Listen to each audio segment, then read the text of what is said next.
Over the last several days, nearly every day, I would say nearly every day this week, I've been put into some really uncomfortable and compromising positions where I've had to make the tough call and say thanks, but no, I'm good. And I'm assuming you're probably thinking that it's about some kind of illicit substance or maybe some illicit activities, but really, it's me saying no to gigs. And if you're a musician, you know how horrible that feels when you want to do a gig. And it felt really uncomfortable for me, and it still does in a sense.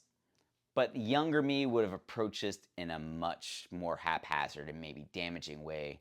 And the older me is thinking, okay, I'm in this career for good right now, and I'm trying to make the most of it. So let's talk about, why I said no and my feelings around that.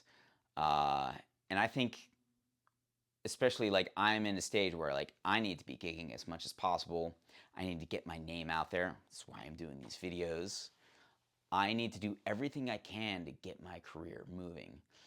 And if I say no, it's like a scarcity thing. Like gigs are in short supply, money's in short supply. And the whole scarcity complex thing, I think it's something like if you don't have something, like it becomes so much more valuable to you, and you freak out. You don't know what to do, like if it just like slips through your fingers. um, and yeah, I guess it feels that way with gigs. Now, there's been multiple reasons why I've said no to these gigs, and some of them I was double booked. Some of them the booking was too tight of a window to comfortably make it, and some were just like, nah, I simply can't. Um, Now with like the tight windows, it was literally like one gig finished at 6 and the other started at 6, and they were a 5-minute walk from each other, and they were both backline gigs. Backline meaning that the instruments were there. I would just have to walk in with my cymbals and my snare drum. And again, a younger me would have just gone and said, "Yeah, cool, I can do both of those." But I was in that situation multiple times this week, and I stepped back and I thought about it. And the way I see it is that I'm investing into my career and my future as a musician, and so are the people who I'm playing with. And I'm investing in them as well. We're all investing in each other. We're kind of, we have business relationships. We are working together as artists in pursuits of fame and fortune, for lack of better terms. We're trying to advance our careers. So I have to give them the same respect that I would want. And I would say, listen, here's the risk involved with this gig. I'm running from this gig to the next gig. I can try to do things where have my first gig, have them play the last song or two acoustic as I break down, and maybe you play your first song acoustic as I come in, just to give me some pad time. And is there going to be some risk? Yeah, but I think we can mitigate that with this plan. And maybe someone's not okay with that. Maybe they're working for a venue or establishment that is really strict with time, and or maybe it's a new relationship and they don't want to get off on a bad foot. I don't know. That's not my business, and it's not my call if I'm not the band leader. But I have to respect them, and I have to say, listen, this is what's going on. And if I don't tell them and I pull it off, yeah, of course, they're none the wiser, and everything is just perfect. But I'm risking damaging my reputation, damaging their reputation, damaging my future opportunities for the reward of an extra $100 or $200, maybe $300. I need that money and I need those gigs right now, but it's not worth me um, sabotaging and tanking my career. And so I told these people, like, hey, this is what the situation is. And this happened multiple times. And every time the band leader was like, thanks, I appreciate you telling me that. We're going to go with somebody else. And I was fine with that. I would have loved to play the gig, but I was fine with that. And I made sure to tell them afterwards, I'm like, cool, well, I hope you have a good gig. And I even tried to drop by those gigs just to show them that, like, hey, like, I'm invested in you as a musician. I care about what you're doing because I do. And I just want to stop by and say, hey, glad you got another drummer. If there's something in the future, please let me know. There was also, I played a gig this weekend on Saturday night that paid me, I think, a grand total of $20 and a cheeseburger. And I'm not kidding.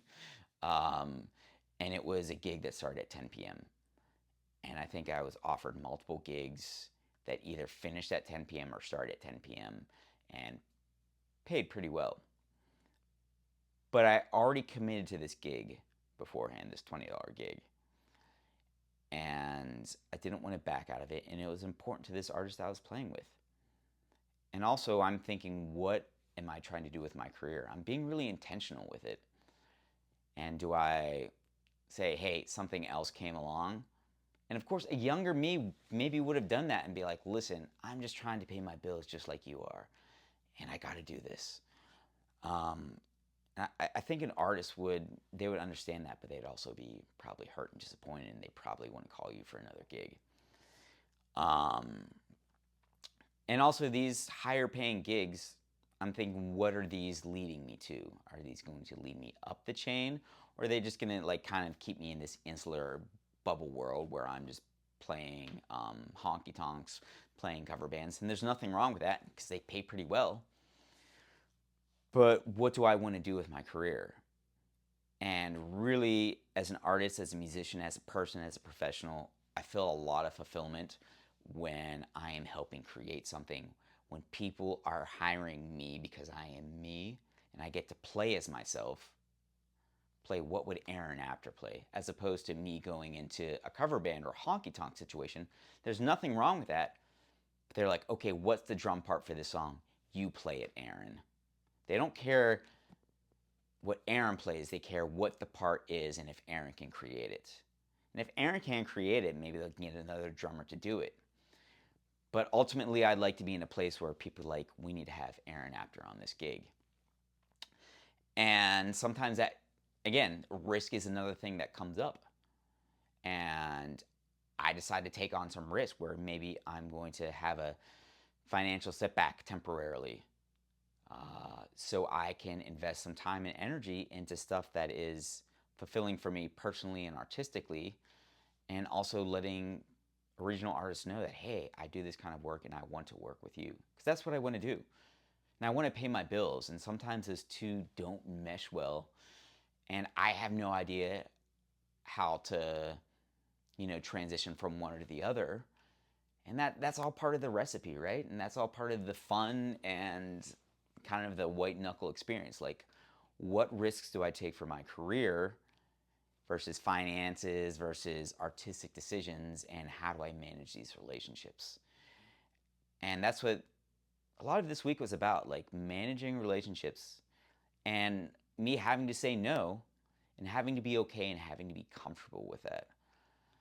And again, younger me probably would have approached this differently, but I'm also looking at this very much in the big picture.